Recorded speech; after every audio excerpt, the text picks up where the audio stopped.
Kaixo guztioi, gaur amaituko dugu konposatu nitrogenatuekin, eta horretarako ikusiko ditugu nitriloak eta nitroderibatuak. Nitrilo edo zianuroak dira horrelako ziano taldea daukatenak, bale? Kateari lotuta, kate karbonatua erre baldin bada, kateari lotuta horrelako egitura bat, bale? Hau da ziano taldea, edo nitrilo taldea. Orduan, bi modu izendatzeko hauek, bale? Jarriko ditut bi adibide. Hau da, forma garatua eta laburtuan CN bakarrik, bale? Orduan, bi aukera izendatzeko. Edo, hartzen du kontuan ziano talde horren karbonoa, hau da, hau izango litzateke gure katea, kate karbonatua, edo, beste aukera bat da, ez hartzea kontuan ziano horren karbonoa. Orduan, lehenengo kasuan, hau da, hartzen badugu kontuan, karbono hori izendatuko dugu, gure katea, beti bezala, zenbat karbono daude? 3. Prop, guztiak dira lotura bakunak, orduan, eta erantziko diogu nitrilo, atxizkia. Propano, nitriloa dau. Bakarrik muturrean joango da, orduan propano nitrilo, bakigu nitrilo hori joango dela muturrean. Bestea. Kontutan hartzen ez badugu karbono hori, zianuro deituko diogu guztiari. Eta hor, zianuro hitzan, jasotzen dugu karbono eta nitrogeno dago. Eta, kasu horretan, gure talde nagusia izango da hori, eta bestea erradikal bezala izendatuko dugu, orduan. Zer ingo dugu? Guretzat erradikala da bikarbonokoa, hemen markatu duguna, eta horri deitzen diogu etilo. Etilo, eta bestea nola deitzen da? Zianuro. Etilo, zianuroa. Bi aukerak ondo daude, biak jupakekon hartzen ditu, orduan, erabili nahi duzuena, baina ikusten baituzue biak, jakin behar duzue, konposatua formulatzen. Eta hemen 3 adibide jarri ditut, biak, bi aukerekin, hirurak bi aukerekin izendatzeko, Orduan, lehenengo kasuan, erabiltzen badugu izen hau da, karbonoa, kate nagusiaren parte, bezala hartuz, izango da gure lehenengo karbonoa hori, ziano taldearena, eta orduan, zeukiko dugu, bigarren karbonoan, bi, metil, eta gero 3 karbono direnez, prop, lotura guztiak bakunak, eta nitrilo atxizkia. Bigarren aukerarekin, badaukagu, metil, etilo, zianuroa. Urrengo kasuan, kontutan hartzen badugu karbonoa, bigarren karbonoan edukiko dugu lotura bikoitz bat. Baina ez dago beste aukerarik lotura bikoitz hori egoteko.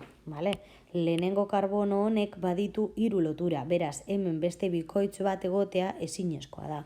Beraz, nola izendatuko genuke hau? Propeno nitriloa.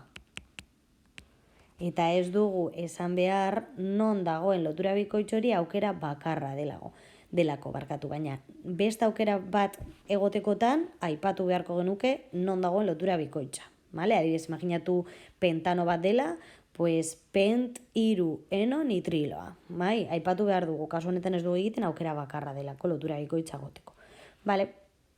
Eta bestea erabiltzen badugu, beste nomenklatura, izango da etenilo zianuroa. Ikus dezakezue baita ere etenil zianuroa edo aurrekoan metiletil zianuroa posible da baita ere, ez daude txartu. Eta azkena, aukera gorriarekin egiten badugu, ikusten duzuenez, bi ziano talde daude, orduan, zenbakitzeko nondik hasiko gara? Bueno, lotura hirukoitza dagoen lekutik, bale? Funtzioarekin berdin bada alde batetik ala bestetik hastea, gogoratu urrengo irizpidea dela lotura bikoitza ahalik eta lehenago aurkitzea. Orduan, kasu honetan, hasiko gara hemendik zenbatzen, hori izango da gure lehenengo karbonoa, bale? Eta bigarrenean aurkituko dugu lotura hirukoitza. Bale? Orduan, zenbat karbono daude?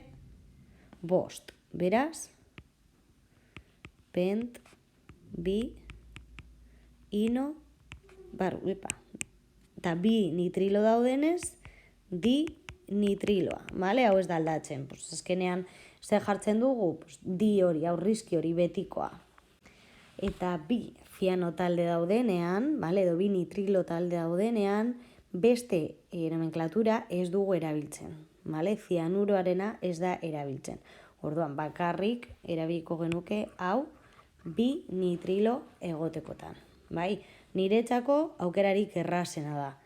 Vale? Normalean ohitura daukagulako karbono guztiak kontutan hartzeko, eta orduan batean pentsatzea justo zianuroaren taldea ez dugula kontutan hartu behar, nik uste dut zailagoa dela.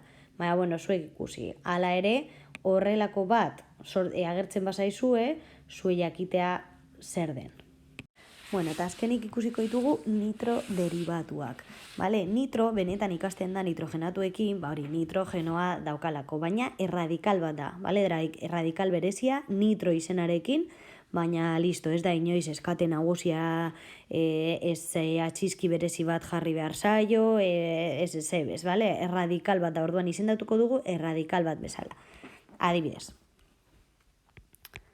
Imaginatu dauzkagula bi karbonotako katea eta honi eranzten diogula nitro taldea, bale? Nitro NO2 beti. Orduan, nola dituko diogu erradikal bat bezala eta non dago erradikal hori lehenengo karbonoa? Gertatzen da hemen? Bueno, kasu honetan, bi karbono egotegatik hemendik zintzilikatuta dagoenez, hau izango da lehenengo karbonoa. Hemendik zintzilikatuta egongo balitz, hau izango litzateke lehenengo karbonoa. Beraz, kasu honetan aukera bakarra da nitro lehenengo karbonoan egoteko, eta orduan horregatik ez genuke aipatu behar. Beraz, hau izango litzateke nitro etanoa. Vale? Bakarrik hori. Imaginatu beste kasu bat, adibidez,